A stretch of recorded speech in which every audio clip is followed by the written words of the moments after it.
একটাবার চিন্তা করে দেখেন তো, মানুষ কিভাবে আরেকটা মানুষকে মেরে ফেলে। মারছে তো মারছে, তার উপরে আবার তাকে খাবার দাবার খাইয়ে তারপর তাকে মেরে দিল। ভাই, আপনিও একটা মায়ের সন্তান, সেও একটা মায়ের সন্তান। আপনি লেখাপড়া করে মানুষ হননি, বরং লেখাপড়া করে মানুষ রূপে জানোয়ার হয়েছেন। তা না হলে একটা মানুষকে এভাবে কি মানুষ মারতে পারে? আবার আপনারাই জোরে জোরে চিল্লাইছেন যে দেশ স্বাধীন হয়েছে, দেশ স্বাধীন হয়েছে।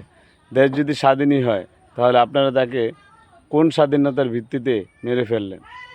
এই জিনিসটা একটাবার চিন্তা করেন। আপনি আজকে যাকে মারছেন, আল্লাহ তাআলা এর প্রতিদান অবশ্যই নেবে ইনশাআল্লাহ, সেটা মাথায় রেখেন।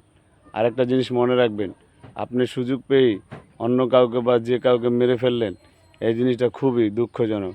বিনা কারণে বা কোনো কারণে মানুষকে মারা, এটা কি জায়েজ আছে বলেন? আপনারাই বড় বড় স্লোগান দিবেন, আপনার এই দেশের জাতীয়, আপনার এই দেশের শ্রেষ্ঠ সন্তান বলে আবার দাবি করবেন। জিনিসটা খুবই দুঃখজনক ভাই।